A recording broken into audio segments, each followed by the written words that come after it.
할렐루야. 좋은 날씨 가운데에서 우리가 잘 살다가 나와서 예배하고 있으니 이 시간 예배하면서 하나님의 말씀을 받고 그 말씀대로 살아가면서 이제 주님의 제자력과 감당하기를 소원합니다. 우리가 어떤 일을 할 때에 그 일을 하기 전에 중요한 것이 있는데 그것은 준비입니다. 준비. 어떤 일을 그냥 닥치면은 닥친 그때 하는 거하고 준비를 해가지고 하는 거하고는 다르죠. 그래서 무슨 일을 하든지 우리에게 있어서 준비라는 요소, 그것은 매우 중요합니다. 준비성이 있는 사람, 준비성이 없는 사람, 천지 차이입니다. 자, 그러면 어떤 일에 있어서 우리가 준비를 한다라고 했을 때 이 준비라는 것 속에는 무엇이 들어있을까요? 자, 준비를 한다. 그러면 이 준비를 한다는 것은 그 속에 그 사람의 부지런함이라는 요소가 들어있죠. 부지런하지 않은 사람은 준비하지 않습니다. 딱 닥치만 하는 거예요. 그런데 준비를 하는 사람, 그 사람은 일단 그 사람이 부지런하구나라는 것을 알 수 있죠. 그리고 또 하나, 열심히 있다라는 것이죠. 그러니까 열심히 있는 사람은 준비를 합니다. 그러나 그 어떤 일에 대해서 열심히 없는 사람은 준비하지 않습니다. 그냥 닥치면 하게 되죠. 그런데 이러한 준비하는 가운데에 부지런함과 열심히 있는 이 모습도 중요하지만 그건 못지않게 어쩌면 그것보다 더 중요한 것이 있는데 그것은 뭐냐면 준비의 방향성이라는 겁니다. 방향성. 그러니까 뭐예요? 준비가 어떤 방향으로 되고 있느냐는 거예요. 그러니까 이런 거예요. 어떻게 준비하고 있느냐. 또는 무엇을 준비하고 있느냐. 어떤 방법으로 준비하고 있느냐. 이게 매우 중요합니다. 자, 우리가 준비의 방향성이 참 잘못되었구나 라는 것을 단적으로 보여주는 큰 사건이 있었는데 여기 앉아있는 분들은 거의 다 알 것 같아요. 근데 지금 20, 30대들은 그것에 대해서 잘은 모르겠지만 한 번쯤은 들어봤을 거예요. 90년대 초중반에 있었던 기존파라는 일당이 있었죠. 연쇄살인을 했던 조직입니다. 이들이 그 연쇄살인을 하기 위해서 준비를 철저히 했습니다. 부지런히 준비했습니다. 열심히 준비했어요. 그들이 막 노가대를 뛰어가지고 집을 사고, 그 어린 20대들인데 집을 사고, 그리고 그 지하에다가 철창을 만들어 놓고, 심지어는 증거를 없애려고 화장을 하는 화장터까지 만들어 놓고 연쇄살인을 저질렀습니다. 이보다 부지런할 수 있습니까? 이보다 철저히 준비할 수 있습니까? 근데 이들은 그 준비의 방향성이 잘못되었습니다. 그러니까 열심히 한다고 해서 다가 아니라 준비를 할 때는 그 준비의 방향성이 잘 형성되어 있어야 된다는 것이죠. 하나님의 자녀인 우리는 준비하면서 살아야 된다라고 늘 말하잖아요. 우리는 준비하면서 산다. 예수님이 오신 날을 준비하면서 산다. 우리가 하나님과 만날 날을 준비하면서 산다라고 합니다. 근데 방금 제가 예를 들었던 기존파처럼 준비를 열심히 했는데 그 준비가 방향성이 잘못된 준비, 그러니까 바른 것이 어떤 건지 모르는 상태에서 준비가 이루어졌어요. 그러면 아무리 철저히 준비했다 해도 그게 차라리 준비 안 한 것만 못합니다. 방향성이 흐트러져 있고 방향성이 잘못되어 있는 준비라면 차라리 준비를 안 하는 것이 낫다. 그래서 세상 사람들도 그렇지만 그리스도인인 우리는 모든 일에 철저히 준비하면서, 특히 신앙의 일에는 준비하면서 살아가야 되지만 하나님이 기뻐하시는 올바른 방향성을 가지고 준비하면서 살아가야 되는데 그럼 우리가 그걸 알아야 되잖아요. 그러면 하나님이 기뻐하시는 올바른 방향성의 준비가 뭐예요? 라고 묻는다면 뭐 여러 가지로 말할 수 있겠지만 간단하게 말하면 두 가지잖아요. 늘 우리가 강조하는 것이 있잖아요. 그냥 하나님의 영광을 돌리기 위한 준비다. 우리가 하는 모든 준비는 하나님의 영광, 우리를 통해서 하는 일을 통해서 하나님의 영광이 드러나기 위한 준비가 되어야 돼요. 그게 방향성이 올바로 되어 있는 준비이죠. 또 하나는 뭐예요? 영혼을 살리는 일을 위한 준비를 해야 된다. 우리가 하는 모든 일이 영혼을 살리는 일이 되어야 되는 거예요. 우리 한 사람, 나도 영혼이잖아요. 그러니까 내가 어떤 일을 할 때 내 영혼을 살리는 일을 하고 다른 사람의 영혼을 살리는 거예요. 그 일을 준비해야 되는 것이죠. 이러한 올바른 준비성 가운데 우리가 살아가기를 소원합니다. 오늘 본문을 보면 같은 조건의 사람들인데 한 사람은 현명한 준비를 했고 또 다른 사람은 그렇지 못했던 예를 보게 됩니다. 우리가 이 사람들의 이 이야기를 통해서 말씀을 나누면서 우리가 살아가는 우리의 천국 가는 그날까지 현명한 준비를 계속하면서 살아가는 우리 모두 되시기를 주님의 이름으로 축원합니다. 자, 먼저 오늘 우리가 살펴봐야 될 것은 우리가 현명한 준비를 하면서 살려면은 주님 앞에서 자기를 내려놓을 준비가 되어 있어야 된다. 우리 하나님 앞에서 우리가 나를 내려놓을 준비가 언제든지 되어 있어야 된다는 거예요. 자, 우리가 주님 앞에 있을 때 우리 주님 앞에 내가 서 있는데 내 모습이 괜찮아 보여요. 그럼 어떻습니까? 이게 잘 된 겁니까? 뭔가가 조금 잘못되어 가고 있는 거예요. 주님 앞에 내가 서 있는데 내 모습이 괜찮아 보여. 그러면 한 가지 의심할 병이 있습니다. 그게 뭐냐면 교만병입니다. 내가 교만병을 지금 들어왔고. 자, 성경의 인물들을 보면 그렇습니다. 세례 요한, 예수님께서 여자가 낳은 자 중에 이보다 틈새가 없다라고 칭찬을 하셨던 그러한 사람입니다. 그런데 이 세례 요한이 성령으로 가장 충만해 있을 그때에 이 사람이 했던 고백이 뭐냐면 내 뒤에 오실 이가 있는데 그분은 얼마나 놀라운 분인지 내가 그 사람의 신발끈을 푸는 일도 간다는 거잖아. 그 정도로 내가 미미한 존재다. 그분 앞에서. 이렇게 고백을 했어요. 그러니까 뭐예요? 그분 앞에 비춰봤더니 내가 대단해 보이는 게 아니고 세례 요한은 그분이 대단해 보이는 거예요. 내가 더 낮아 보이는 거예요. 내가 주님 앞에서 그냥 내려놓아지는 거예요. 또 한 명, 바울이 어떻습니까? 바울이 영적으로 충만하여서 가장 충만해져 있었을 때 바울이 정말 예수님을 닮은 사람 중에 최고 닮았다라고 하는 그 모습에 있을 때 이 바울이 뭐라고 고백을 했냐면 나는 죄인 중에 괴수다라고 고백했어요. 내가 복음도 많이 전하고 내가 교회도 여러 개를 세우고 내가 이런 사람이야. 바울이 그렇게 할 만한 일들을 했잖아요. 그런데 바울은 가장 충만해 있고 가장 위대해져 있을 때 그가 주님 앞에서 한 고백은 나는 죄인 중에 괴수다라고 고백했습니다. 그가 죄인 중에 괴수다라고 고백을 했는데 바울이. 그런데 우리가 주님 앞에 서 있을 때 저도 이만하면 괜찮지 않습니까? 라는 모습으로 내가 느껴집니다. 내가 하나님 앞에 한 점 부끄러움이 없어 이런 말을 한다라고 하면 교만병이 단단히 들었다라는 거예요. 그들이 그 고백을 할 때 자기가 낮아지는 그 고백을 할 때 그들의 상태는 성령으로 충만했습니다. 믿음이 충만할수록 성령이 충만할수록 주님 앞에서 더 내려놓게 됩니다. 그리고 주님이 더 높아 보이게 됩니다. 이것이 우리의 상태이기를 소원합니다. 오늘 본문에 나오는 관리가 있습니다. 관리가 나오고 또 한 본문에는 삭개오라는 사람이 있습니다. 그런데 주님 앞에 두 사람이 다 주님 앞에 나왔던 사람들입니다. 그런데 주님 앞에 두 사람이 나왔는데 천지 차이예요. 그 사람들 그 모습의 상태가 주님 앞에 나왔을 때의 자세가 전혀 다릅니다. 이들은 비슷한 조건을 가지고 있는 사람들이었어요.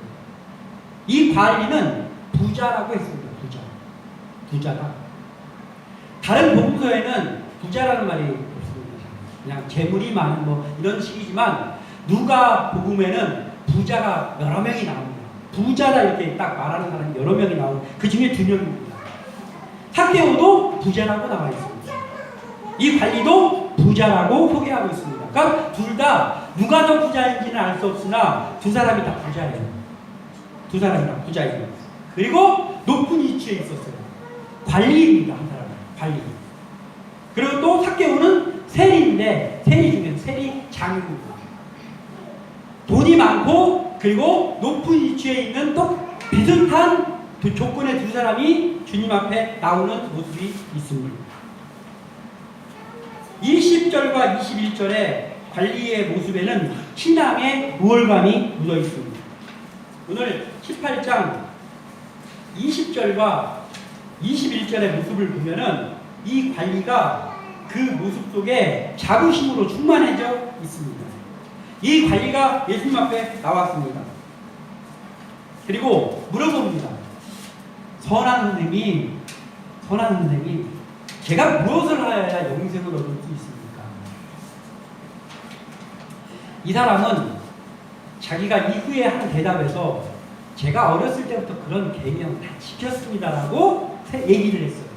그러니까 그 사람은 자기가 계명을 다 지키고 있다라고 생각하면서 사는 사람이에요. 그러니까 즉 내가 이 정도면 괜찮다라고 생각하면서 사는 사람이에요. 돈도 많지. 그리고 높은 명예도 있지. 거기다가 믿음 생활도 괜찮게 하고 있지. 계명도 다 지키고 있습니다. 그런데 예수님 앞에 나와서 물어보는 거예요. 제가 어떻게 해야지 영생을 얻을 수 있습니까? 그러니까 이 사람이 이렇게 자부심을 가지고 믿음의 자부심을 가지고 살고는 있는데 뭔가 그럼에도 불구하고 뭔가 한 가지 더 부족하지 않을까? 그거 하려고 예수님한테 나왔습니다. 그리고 또 하나는 예수님의 칭찬을 좀 듣고 싶은 마음도 있었을 거예요. 왜냐하면 그걸 다 지켰니? 어렸을 때부터 다 지켰습니까? 대단하십니다. 그러면 영생 벌써 얻었네요. 예수님한테 그 말을 좀 듣고 싶은 거예요. 영적인 우월감에 사로잡혀서 나온 관리입니다. 자, 이 율법이라는 게 지킬 수만 있다면, 율법을 다 지킬 수만 있으면 율법이 뭐예요? 구원의 길이죠. 율법을 다 지킬 수 있다면 율법은 분명 구원의 길입니다. 그렇죠? 왜냐하면 율법을 다 지키면 천국에 가니까. 그런데 문제는 뭐예요? 사람 중에서 율법을 다 지킬 수 있을 만한 사람이 없다라는 거예요. 사람에게는 율법을 다 100% 지킬 수 없는 연약함이 있는데 그 연약함이 있는 사람도 있고 그 연약함이 없는 사람도 있는 게 아니라 죄성을 타고난 사람이라면 그 누구도 율법을 완벽하게 다 지킬 수 있는 사람이 없다라는 게 문제예요. 그래서 율법은 구원의 길이 완벽한 구원의 길이 아니다라는 거예요. 그래서 우리에게 필요한 게 있잖아요. 뭐가 필요합니까? 그래서 옛날에 노래 가사에도 있었거든요. 우리는 주가 필요합니다. 율법으로는 우리가 완벽해질 수 없기 때문에 주가 필요한 거예요. 주님이. 그래서 하나님께서도 주님을 보내주신 거잖아요. 왜냐하면 주님 한 분으로는 우리가 완벽하게 구원을 얻을 수 있거든요. 율법으로는 안 됩니다. 그런데 이 관리는 그 자존심으로 그 자신감으로 가득 차 있는 가운데 구원의 주체이신 예수님을 찾아 나와서 질문을 하는 거예요. 이 관리는 행함을 통해서 구원을 갈구하고 있었어요. 어려서부터 계명을 다 지키면서 자기 딴에는 다 지키면서 하나님 앞에서는 아니죠. 그게 말 속에서 드러나고 있습니다. 이 예수님의 말씀 앞에 이 사람이 뭐라고 얘기를 했냐면은 이렇게 얘기했어요. 네가 계명을 안 하니 가늠하지 말라, 살인하지 말라, 도둑질하지 말라, 거짓 증언하지 말라, 내 부모를 공경하라 하였느니라 했더니 여짜오되 이것은 내가 어려서부터 다 지키었다니까. 전 계명은 다 지켰어요. 이건 제가 다 지킨 거고 또 뭐가 없냔 말이에요. 그거예요. 영적인 그만입니다. 그러니까 나 하나님 앞에서 한 점 부끄러움 없다. 이거하고 비슷한 거예요. 지금 상황이. 우리가 이것을 조심해야 되는 거예요. 우리의 모습 속에 이것이 없는지를 항상 살펴봐야죠. 과연 내가 하나님 앞에 섰을 때 내가 이제는 이 정도면 괜찮잖아. 교만병입니다. 병원에서는 그걸 고칠 수가 없어요. 하나님 앞에 나와야 고칠 수 있습니다. 우리의 모습이 그게 아니라 하나님 앞에 서도 우리의 부족함이 발견되어지면 그러한 사람들이 돼야 된다는 거예요. 하나님 앞에서 한없이 내려놓는 그 준비가 언제든지 내려놓을 준비가 우리가 되어 있어야 된다는 거예요. 그래서 주님 앞에 와서 그 영적인 교만으로 질문을 던졌고 주님의 질문에 너무나도 자신있게 저는 그거 다 지켰습니다 라고 하는 이 관리는 영적인 교만을 가지고 있는 그러한 캐릭터였습니다. 그런데 또 한 사람이 나오잖아요. 삭개오. 이 삭개오는 19장에 나오는 이 삭개오는 주님 앞에 나올 마음을 가졌어요. 이 관리도 내가 예수라는 그분이 요즘 범상치 않다는데 거기 한번 나가서 내가 한번 물어봐야 되겠다 그랬고 나왔고, 또 삭개오도 마찬가지였죠. 삭개오도 나 예수님 한번 보고 싶다 똑같은 마음이었습니다. 그래서 삭개오도 예수님 앞에 나옵니다. 그런데 예수님 앞에 나올 마음을 먹는 순간부터 이미 삭개오는 자기를 과시해 보려는 목적이 아니라 자기를 내려놓을 준비가 되어 있는 상태에서 나왔어요. 그걸 보면 어떻게 알 수 있냐면 예수님을 보려고 하는데 그 사람이 좀 키가 작았나 봐요. 사람들이 많이 모였는데 키가 작아서 안 보여요. 저처럼 키가 작았나 봐요. 그러니까 그냥 다음에 보시 뭐 하고 돌아갈 수도 있잖아요. 자기 명예도 있잖아요. 부자입니다. 돌아가도 되잖아요. 그리고 바쁜 사람 아니겠습니까? 그런데 무슨 옷을 입었나 모르겠지만 지금 시대로 보면 양복을 입은 거예요. 그 사람이 양복 입고 화이트 칼라입니다. 그런데 돌 무화과나무에 양복 입고 올라간 거예요. 예수님을 보겠다고 내려놓을 준비가 되어 있습니다. 그래서 거기 올라갔더니 예수님이 보이는 거예요. 사람들이 쳐다보면 어떻게 해요? 그런데 상관없습니다. 그가 예수님을 봐야 되겠다고 마음 먹고 나온 그 순간부터는 오직 목적이 예수님 보는 일이에요. 사람들이 자기가 어떻게 생각하던 양복을 입고 가다가 양복이 뭐 나무에 올라가다 찢어지면 어떡할까? 그런 마음이 없어요. 오직 내가 오늘은 예수님이라는 그분 사랑이 넘치시고 가는 데마다 관심받고 소외받는 사람들을 돕는다더라, 병자들을 보듬어주면서 고쳐준다더라, 나도 이분 만나고 싶다 하면서 나온 그 순간부터 그런 거 다 내려놨어요. 예수님 앞에 마음이 이미 내려놓아진 상태에서 나왔어요. 그러니까 관리하고는 차원이 오직 주님의 음성만 그리고 주님의 얼굴만 집중합니다. 그런데 올라가서 예수님의 얼굴이 보여가지고 좋아하고 있는데 어떻게 하다 보니까 음성이 들려오는 거예요. 삭개오야 내려와. 보니까 예수님이 자기를 부르고 있는 거예요.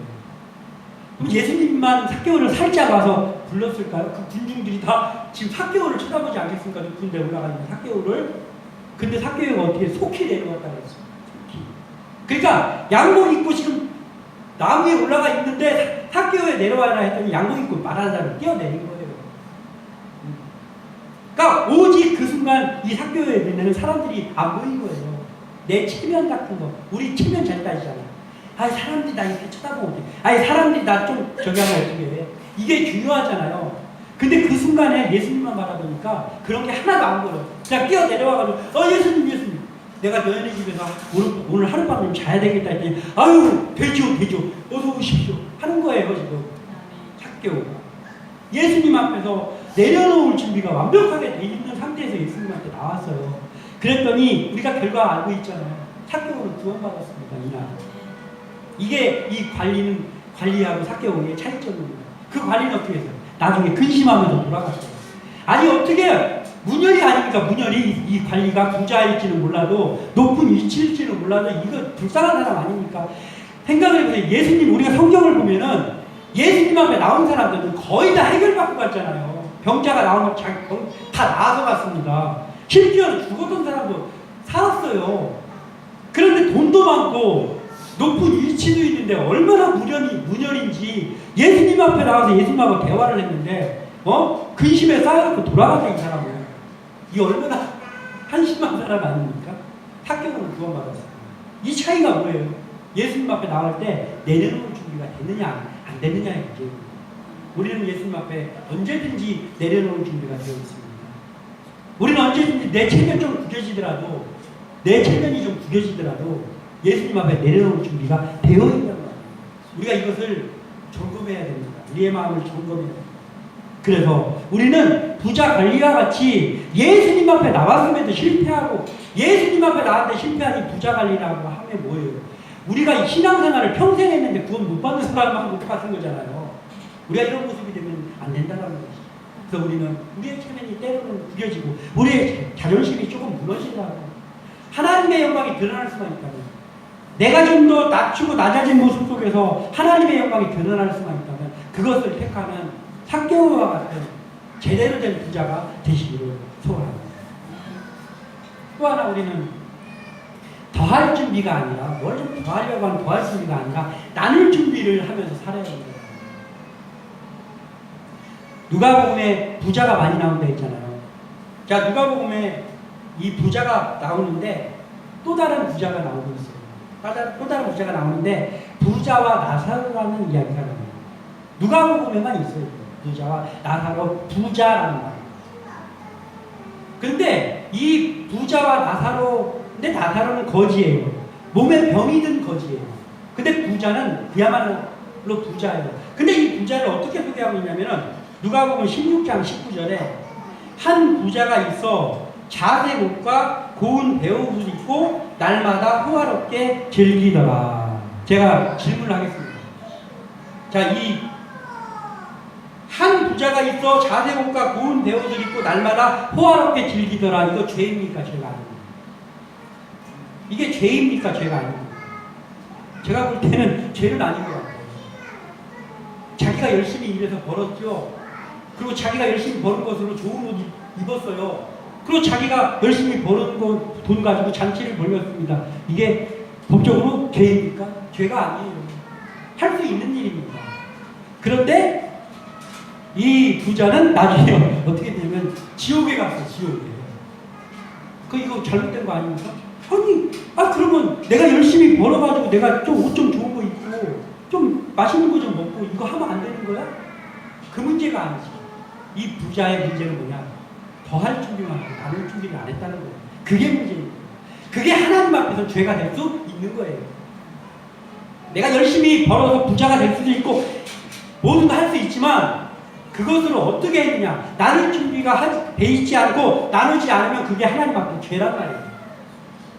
아니 내가 열심히 벌어가지고 누굴 괴롭힌 것도 아니고 내가 나사로를 채찍으로 때린 것도 아니고 근데 지옥에 갔다.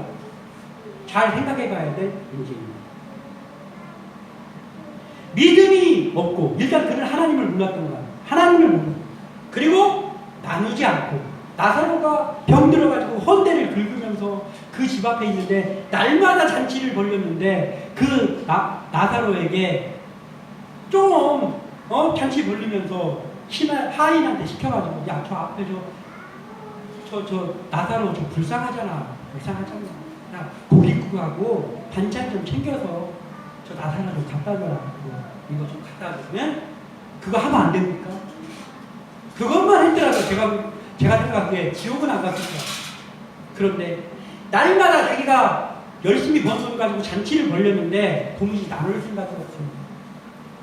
그러면 하나님께서 언짢게 생각하시는 거예요. 이 사람이 여기에 나오는 이 부자가 잘못한 점은 오로지 이거 하나예요. 나누지 않았다는 거. 우리의 모습을 비춰봐야 돼요. 우리가 열심히 하고 남한테 해 안 끼치고 살면 열심히 살면 되는 거 아닌가? 여기에서 멈춰있으면 그리스도인이 아닙니다. 우리가 가야 될 부분은 어디까지 가야 되냐면 나누는 부분까지 가야 되는 거예요. 항상 제가 강조하지만 뭐냐면 우리는 소극적인 실천까지 해서 멈추면 안 된다는 거예요. 적극적인 실천으로 가야 되는 거예요. 남을 괴롭히지 않는 데에서 멈추는 것이 아니라 남을 괴롭히지 않는 건 물론이고 남을 도와주는 데까지 가야 되는 거예요. 그래야 하나님의 기쁨이 됩니다. 즉 나누는 데까지 가야 되는 거예요. 이 부자는 결국 나누는 일에 실패하여서 부자고 날마다 잔치 벌이면서 살았지만 결국은 죽은 후에 눈을 떴을 때 지옥에 가 있었습니다. 누가복음 18장 24절에서 25절에 예수께서 그를 보시고 이 부자 관리입니다. 그를 보시고 이르시되 재물이 있는 자는 하나님의 나라에 들어가기가 얼마나 어려운지 낙타가 바늘귀로 들어가는 것이 부자가 하나님의 나라로 들어가는 것보다 쉬우니라 하시니 이렇게 기록하고 있습니다. 낙타가 바늘귀로 들어갈 수 있습니까? 못 들어가잖아요. 말도 안 되는 소리잖아요. 부자가 하늘나라에 들어가는 게 낙타가 바늘귀로 통과하는 것보다 더 어렵대요. 그러면 나 부자 되지 말아야 되나? 나 돈 벌면 그거 안 되는 거 아니야? 그렇게 생각할 수 있는 이야기잖아요. 근데 그 말을 하고 있는 게 아니란 말이에요. 증거가 있습니다. 그게 아니라는 증거가 있습니다. 오늘 소개되어 있는 한 사람은 부자였는데 구원받았어요. 삭개오. 예, 좋은 예로 소개하고 있잖아요. 근데 어려운 건 맞아. 대부분 오늘 누가복음에 나오는 모든 부자들은 다 실패했어요. 부자였는데 다 천국에 못 갔어요. 그런데 아예 못 가는 게 아니라 가는 사람도 있다라는 거예요. 어떻게 사느냐에 따라서 가는 사람도 있다라는 거예요. 부자로 열심히 돈 벌고 열심히 하지만 그것으로 나눌 준비하고 나누고 하나님을 위해서 사용하고 하면 오늘 구원이 이 집에 이르렀다가 선포가 됐다는 거예요. 그것을 우리가 알고 살아가야 돼요.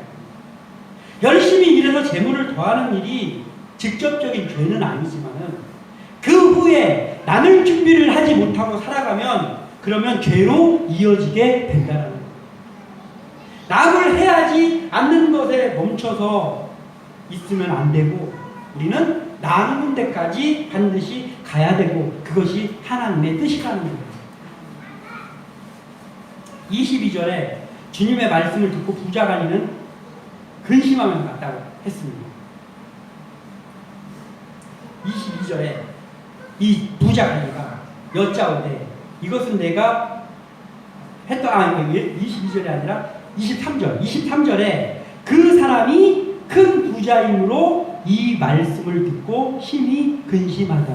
다른 본문에는 근심하다 같다 그랬어요.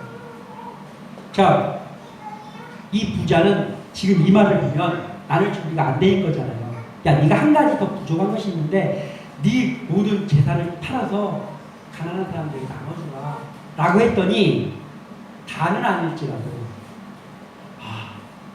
알겠습니다 하면서 돌아가서 내가 자선도 좀 하고 사람들한테 베풀기도 하고 그래야 되겠구나. 계명은 내가 잘 지키며 살았지만 말하자면 신앙생활 잘하면서 살았지만 내가 이게 부족했구나 하면서 가서 할 수 있잖아요. 돈이 많으니까 할 수 있잖아요. 근데 이 사람은 뭐예요? 근심하면서 갔다 그랬어요. 이거 뭐냐면 나누지 못하겠다는 거예요. 나 부자인데 나누기는 싫은데 어떡하지? 간 거예요. 심히 근심하면서 간 거예요. 근데 마가복음에는 이걸 어떻게 표현하고 있냐면 그 사람은 재물이 많음으로 이 말씀을 인하여 슬픈 기색을 띠고 근심하며 가니라.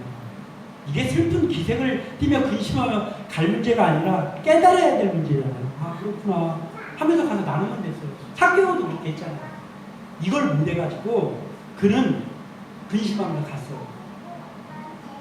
우리의 모습 속에 우리가 열심히 일하고 열심히 무엇을 하고 이런 건 되는데 도무지 나눌 생각이 없고 그냥 내가 편하게 살고 내가 뭐 누리고 이런 것만 가득 차 있으면 우리가 이 관리와 같이 될 수 있죠. 그래서 우리는 언제나 하나님 앞에도 늘 풍성하게 드리면서 살 준비를 하고 그리고 사람들과 나눌 준비를 하면서 살아가는 그러한 인생이 되기를 소원합니다. 삭개오는 주님을 만나서 주님 앞에 자기를 내려놓고 예수님이 자기의 집으로 찾아온 그때 예수님이 오시자마자 야 삭개오야 이제부터 너 내가 시키는 대로 해. 네 재산 한 반절 정도 팔아. 그래가지고 가난한 사람한테 오늘 다 가서 나눠줘. 이런 거 안 했잖아요. 그런데 자세 자체가 달라 있으니까 그의 마음속에 더할 준비로만 가득 차 있던 삭개오의 마음속에 예수님을 모시는 그 순간에 나눌 준비가 꽉 차지는 거예요. 더할 마음이 싹 빠져나가면서 나눌 준비가 그 마음속으로 싹 들어오는 거예요. 그래서 시키지도 않았는데 삭개오가 서서 주께 여짜오되 주여 보시옵소서 내 소유의 절반을 가난한 자들에게 주겠사오니 만일 누구의 것을 속여 빼앗은 일이 있으면 내 걱정이가 갚겠나이다. 예수님이 시킨 거 아니잖아요. 삭개오가 스스로 이야기하는 거예요. 그랬더니 야 너도 이제부터 아브라함의 손이 오늘 이 집에 구원이 이르렀다. 예수님 구원을 주시는 그 예수님이 직접 말씀하시는 거예요. 그래서 나눌 준비가 우리에게는 반드시 있어야 됩니다. 이것을 우리가 알고 우리는 언제나 나눌 준비로 가득 차 있는 모습으로 가지고 살아가는 한 사람 한 사람 되기를 소원합니다. 또 하나 잡을 준비가 아니라 놓을 준비가 되어 있어야 된다. 혼자 잡을 준비만 하지 말고 또 놓을 준비를 해야 되는 거예요. 누가복음 12장에 또 부자 한 명이 더 나옵니다. 근데 이 사람은 어떤 부자냐면은 이런 사람이에요. 누가복음 12장 17절에서 18절에 심중에 생각하여 이르되 내가 곡식 쌓아둘 곳이 없으니 어찌할까 하고 또 이르되 내가 이렇게 하리라 내 곡간을 헐고 더 크게 짓고 내 모든 곡식과 물건을 거기 쌓아두리라. 아멘. 이런 말씀. 자, 열심히 일해가지고 소출이 많아져가지고 창고가 부족해. 쌓아둘 창고가 부족해요. 그래서 창고를 헐고 그보다 훨씬 더 큰 창고를 지어가지고 거기다가 자기가 열심히 일한 것을 쌓아두겠다. 다시 한번 질문하겠습니다. 이게 죄입니까? 이게 죄가 아니잖아요. 열심히 일하고 창고가 부족해서 더 큰 창고 지어가지고 한 거 죄가 아니잖아요. 근데 이 사람 하나님께서 뭐라고 말씀하셨냐면은 야, 이 미련한 놈아, 내가 오늘 저녁에 네 생명 걷어가겠다. 그럼 이거 어떡할 거냐? 이렇게 말씀하셨어요. 실패한 부자의 예의. 우리의 삶 속에서도 있는 일이잖아요. 집을 늘려가려고 그러고 뭘 어떻게 하려고 그러고 사업을 늘리려고 이걸 많이 합니다. 근데 잡을 준비만 해요. 놓을 준비는 좋지 않아요. 그럼 하나님 앞에서는 이게 하나님을 언짢게 하는 일이다. 실패하는 일이라고. 아니 내가 열심히 일하고 열심히 해가지고 해서 막 창고 더 크게 짓고 이게 뭐가 잘못된 거야. 그 마음 상태가 어떠냐에 따라서 하나님 보기에는 그게 잘못된 거라고 할 수 있단 말이에요. 성경에 나와 있죠. 제가 어디서 들은 얘기가 아니에요. 예수님 하나님께서 야, 이 미련한 부자야, 내가 오늘 네 생명을 걷어가려고 하거든. 그럼 너 그거 어떡하려고 그러냐. 이렇게 말씀하셨어요. 잡을 준비와 더할 준비에만 몰두하는 부자입니다. 이 부자의 준비는 현명한 준비가 아니고 미련한 준비였습니다. 즉 아까 지존파하고는 좀 다르지만 방향성이 잘못되어 있는 준비였습니다. 이 부자 이야기에서 그날 밤에 하나님께서는 그의 영혼을 데려가신다고 말씀하셨어요. 데려가면 우리가 그렇게 한 거, 열심히 한 거, 그거 하나라도 누릴 수 있습니까? 못 누리잖아요. 그래서 이게 중요한 거예요. 이게 뭐냐면 이런 거예요. 이 부자의 마음속에는 무슨 마음이 있었다는 거예요? 자기가 아직 더 오래 살 거라는 생각이 있었던 거죠. 그러니까 그렇게 하는 거 아니에요. 더 오래 살면서 누리고 그래야 그럴 걸로 믿고 있었어.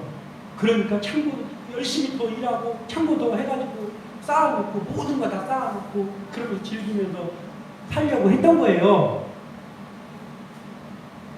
우리가 이것을 보면서 느껴야 될 게 하나 있단 말이에요. 우리 아직까지 창창해? 그 맞습니까? 1년 후에 이 자리에서 우리가 똑같이 나는 반드시 1년 후에 이 자리에서 또 예배하고 있을 거라는 장담을 하실 수 있습니까? 안 되는 거예요. 우리는 무엇을 알아야 되냐면 오늘 이 시간만 하나님이 나에게 확실하게 주신 시간이다 라고 생각하면 살아야 됩니다. 그리고 내일은 내일, 1년은 내 것이 아니란 말이에요. 이 부자는 그걸 몰랐기 때문에 막 창고를 짓고 계획을 하고 플랜을 짜고 5년 후에 플랜을 짜고 10년 후에 플랜을 짜고 이렇게 한 거예요. 근데 그렇게 하고 그렇게 열심히 하고 있는 그에게 야, 너 내가 오늘 데려가려고 그러는데 20년 후 계획까지 세워놨냐? 하면 어떡할 거예요? 이게 그 말입니다. 이 부자의 이 예가 그런 말이에요. 얘들아, 하나님께서 너희들 미래도 너희들 것인 것처럼 그렇게 하지 말고 오늘에 충실하면서 살아라. 내가 너에게 오늘 하루를 너에게 선물로 줬으니까 지금에 충실하면서 보람 있는 일을 하면서 살아라는 거예요. 이것을 교훈해 주는 겁니다. 그래서 하나님이 너 오늘 내가 네 영혼을 데려가려고 하는데 너 어떡할래? 이렇게 한 거예요. 이 땅에서 영원히 살 것처럼 미련한 마음을 가지고 살면 잡을 준비만 하게 됩니다. 놓을 생각이 없어요. 거기에만 몰두하는 거예요. 그래서 명예도 자꾸 쌓아야 되고 내가 5년 후에는 반드시 이게 돼 있을 거야. 10년 후에까지는 내 목표는 반드시 이걸 할 거야. 목표를 잡지 말라는 얘기가 아닙니다. 거기에 몰두하지 말라는 거예요. 왜냐하면 내 것이 아니니까.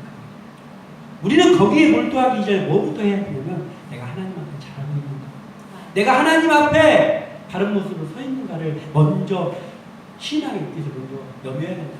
신앙의 옷깃을 여미고 하나님이 허락하신다면 나는 이러이러한 선한 일을 하면서 살아야 되겠구나, 그런 계획을 세워야 된다는 거예요.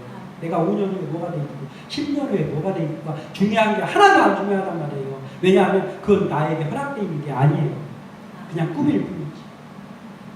이것을 우리가 알아야 됩니다. 우리는 하나님이 부르시면 언제든지 놓고 갈 준비가, 놓을 준비가 되어 있어야 되는 거예요. 그게 바로 현명한 준비입니다. 우리가 더할 준비, 잡을 준비를 아무리 열심히 하면서 산다고 해도 그것이 하나님을 기쁘시게 하는 준비가 아니면 우리는 위험 가운데 놓입니다. 부자 관리는 율법을 지키면서 살았고 자기가 그렇게 살았다고 자기 입으로 이야기했죠. 그러나 내려놓지 못하는 모습, 예수님 앞에서조차 내려놓지 못해요. 그리고 더할 준비와 잡을 준비를 몰두하면서 살았어요. 그랬더니 방법을 예수님께서 알려주셨음에도, 영생의 방법을 알려주셨음에도 근심하면서 돌아갔습니다. 그러면 이 부자 관리에게 최고의 악재는 뭘까요? 그가 부자라는 게 최고의 악재가 됐잖아요. 부자가 아니었으면 근심하면서 돌아가지 않았을 수 있잖아요. 차라리 부자가 아니었던 게 좋았을 뻔했습니다. 차라리 높은 자리에 없었던 것이 좋을 뻔했습니다. 나머지 부자들도 마찬가지입니다. 나사로가 구걸하는 그 집의 부자는 오직 자기의 잘되는 일에만 관심을 가지고 나눌 줄 모르는 삶을 살다가 망했습니다. 그 큰 창고를 지었던 그 부자는 오직 잡을 준비에 심취하면서 놓을 준비를 하지 않고 살다가 죽음을 맞이했습니다. 누려보지도 못하고 불쌍한 인생이죠. 그러면 부자에게 소망이 없는가? 한 명이 있잖아요. 삭개오. 하나님도 기뻐하시는 부자가 됐어요. 삭개오는 하나님도 기뻐하시는 부자가 됐습니다. 욥 같은 사람도 마찬가지죠. 그 시험을 통과하고 하나님도 기뻐하시는 부자가 되고 더 많은 것들을 하나님이 채워주시는 그런 사람도 있다. 바늘길을 통과하는 부자도 있었잖아요. 왜 그러냐? 그는 주님 앞에서 언제나 내려놓을 자세가 돼 있습니다. 삭개오가.